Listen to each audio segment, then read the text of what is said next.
नमस्कार आपण मानक आम घर रोषे को स्वागत। आज आम कड़े में भेज पिज्जा बनेगा। ओवेन बिल्कुल दरकार नहीं, ईस्ट दरकार नहीं। मु घरे ही व्हाइट सॉस टमाटो सॉस सब निजे बनैकी पिज्जा बनेगा। यह घर निश्चय ट्राई करूँ कारण आजिका डेट रे कौनसी भी फूड आइटम बाहर खाइबा सेट। रेसिपी आपको भल लगे आपन फ्रेंड्स और रिलेटिव मध्य शेयर करंतु। एपरि नुआ नुआ रेसिपी रो नोटिफिकेशन फास्ट पाइबा सब्सक्राइब करंतु और बेल आइकन को क्लिक करंतु। मोर वीडियो को एंड पर्यंत देखंतु। वीडियो रो एंड रे किछि सरप्राइज आपन को पय अछि। चलंतु और डेरी न करी पिज्जा रेसिपी स्टार्ट करबा। फर्स्ट पिज्जा रो डो बनेबा पय कोन दरकार प्रथमे कहि नउची। मैदा गोटे कप, आपण चाहिले आटा भी नै परिबे। रिफाइंड ऑयल, दही हाफ कप,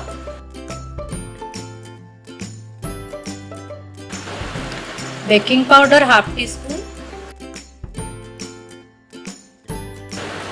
चीनी half teaspoon, salt half teaspoon, खाइबा खार हाफ टी स्पून।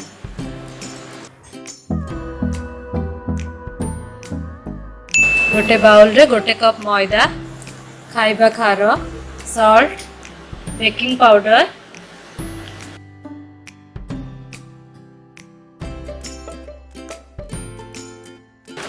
चीनी सबू को मिसाई भल से घाटी नेबा। 1 टीस्पून रिफाइंड ऑयल ऐड करबा। 3 टेबलस्पून दही ऐड करनेबी। सबू को मिसाई भल से चकटी नेबा। सॉफ्ट डो बनैबा। मुझे बिल्कुल पानी यूज करनी, भल से चकटी नहीं देखी नियंतु। दही रो जो मॉइस्चर थाए से आमर मैदा भल से चकटी गला। पानी बिल्कुल दरकार पड़लानी। मुझे गोटे टेबल स्पून रिफाइंड ऑयल को मिसाई चारिपटे भल से लगाई 20 मिनट घोड़ाई की छाड़ देबा। चलंतु नेक्स्ट प्रोसीजर स्टार्ट करबा। व्हाइट सॉस बनैबा। Butter 2 tablespoon, half cup क्षीर, लूण 1 पिंच, मैदा गोटे टेबल स्पून।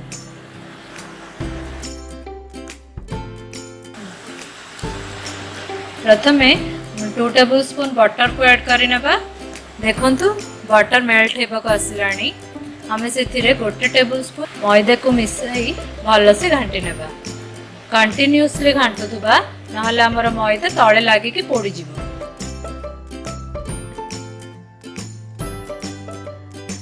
मैदा बटर सहित भल से मिक्स हो सारी।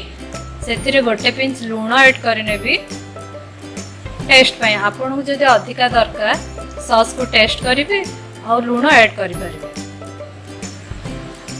आमे से अल्प अल्प करी क्षीर ऐड करनेबा। मुझे हाफ कप क्षीर नहीं। लो फ्लेम रे कुक करबा।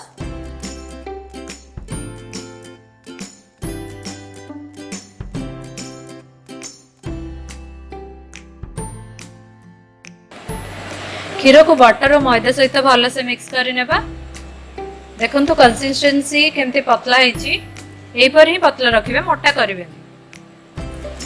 हमारो व्हाइट सॉस रेडी हो गला।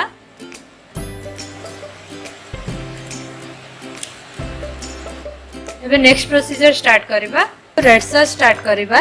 रेड सॉस आपण न यूज करले टमाटो सॉस भी यूज करबा। मु ए रेड सॉस घरे प्रिपेयर करची। रेड सॉस प्रिपेयर करिया पई मु एठी किछि अदा खंड नैची। रसुण क्लोव 7-8टा यूज करची। गोटे छोट मीडियम साइज टमाटो को नैची। मीडियम साइज पियाज नैची और half teaspoon chilli powder मु यूज करची। तो प्रिपेयर करबा रेड सॉस। प्रथमे गोटे पान रे अदा खंड को पकाई नेली, रसुण को पकाई नेली, भल से घांटी नेली। पियाज को मिसाई नेबा, टमाटो को पकाई नेबा, सब को मिसाई भल से घांटी नेबा। हाफ कप पानी यूज करची। देखो तो पानी फुटी आसलानी। आकु कवर करी 3 ରୁ 4 मिनट कुक हेबा पई छाड़ दे। लो फ्लेम रे कुक करबा। सब इंग्रेडिएंट्स भल से कुक हो सारी। याकु वर्तमान टिके ठंडा हेबा पई छाड़ देबा। ठंडा हला परे भल से grinding करनेबा।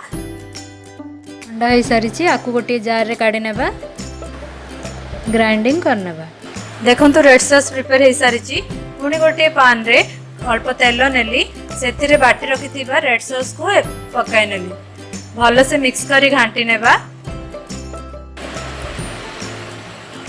Half teaspoon chilli powder add कर नेली आपन को जदि अधिका राग दरकार ताले आपन अधिका यूज कर परिवे हाफ टी स्पून लूण भी ऐड कर नेली हाफ टी स्पून चीनी ऐड कर नेली सब को भल से मिक्स कर नेबा 2 ରୁ 3 मिनट पई कुक हवा को छाड़ देबा बाटी रखी थिबा रेड सॉस रो पानी को ऐड कर नेली पानी फुटी आसलानी 3 ରୁ 4 मिनट पई कुक हवा को छाड़ देबा हमर रेड सॉस प्रिपेयर हे गला पिज्जा रो बेस बनेबा पई गोटे कढ़ाई रे अल्प लूण रखी सेतरे गोटे स्टैंड रखी नेची आपण चाहिए लुण जगह बाली भी यूज कर परिवे या को गरम होबा पई 10 मिनिट कवर करी छाड़ देबा पिज्जा रो स्टफिंग पई मो एठी कैप्सिकम अल्प टमाटो अल्प पियाज और किछि स्वीट कॉर्न यूज करिछि 20 मिनट हे सारिछि देखि पारुथिबे हमर डो बहुत सॉफ्ट हेछि चकटा को एमती सॉफ्ट ही रखिबा पिज्जार बेस बनैबा पाई ए डो को मु बेसी पतला बेलिबिनी अल्प पतला ही बेलिबी देखंतु मु जो परि देखौची आपण सेति की पतला ही बेलिबी हल्का भाबे रोल करिबा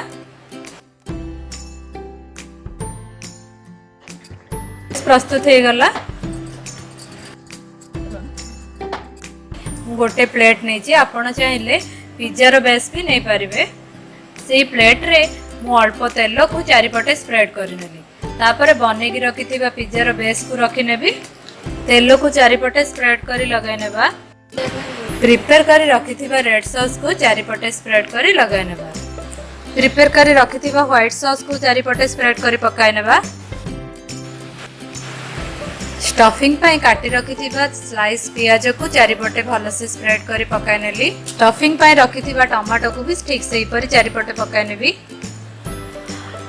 मु अल्प स्वीट कॉर्न को भी स्टफिंग पाई यूज करिछि देखन तो स्प्रेड करी चारिपटे पकाई नेली स्लाइस करी काटी रखी कैप्सिकम को करी पकाई नेली कैप्सिकम पकाइबा द्वारा हमर पिज्जा बहुत आई कैचिंग लागि थाए आपण पनीर यूज करि परिबे मशरूम भी यूज करि परिबे मु एठी वेज पिज्जा कहिछि सेति पई ओनली वेजिटेबल ही यूज करछि हमर पिज्जा रो सरफेस केते बहुत बढ़िया कलरफुल देखा जाउछि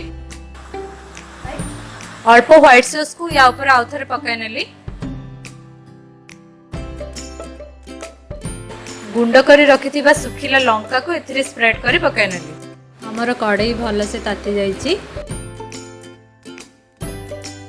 एथिरे पिज्जा रो ट्रे को रखि उखेबा पई कवर करी 25 ରୁ 30 मिनट पई छाड़ देबा लो फ्लेम रे कुक करबा कवर करी नेली याकू आधा घंटा पई छाड़ देबा आधा घंटा हे सारिची पिज्जा केते फ्लफी हेची पिज्जा रेडी हे सारिची देखंतु पिज्जा केते बहुत बढ़िया फुलीची चलंतु एबे हमें आकू गोटे चाकू रे काटी ने पहले पिज्जा कटर रे भी काटी परिबे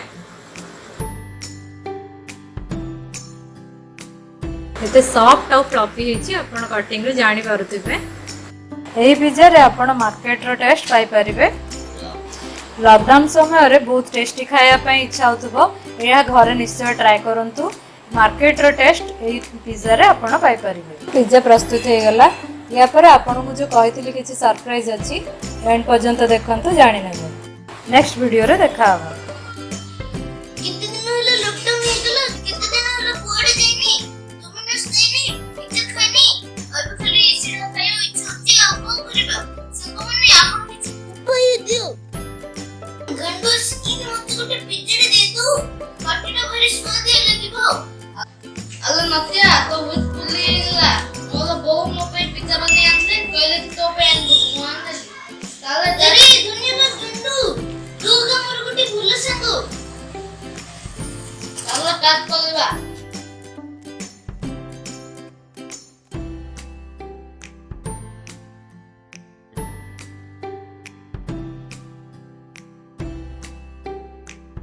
लंच बजा जाते लंच ये पुड़िया जाती अब तमन ना दिबा को चक्कर करबा नहीं ओ जितना इतना होला भोकु कई देबी जेंडर रेसिपीटा कहबो घले पिज्जा को ट्राई करंतु और भलो लागिला भले कमेंट बॉक्स रे कमेंट करंतु।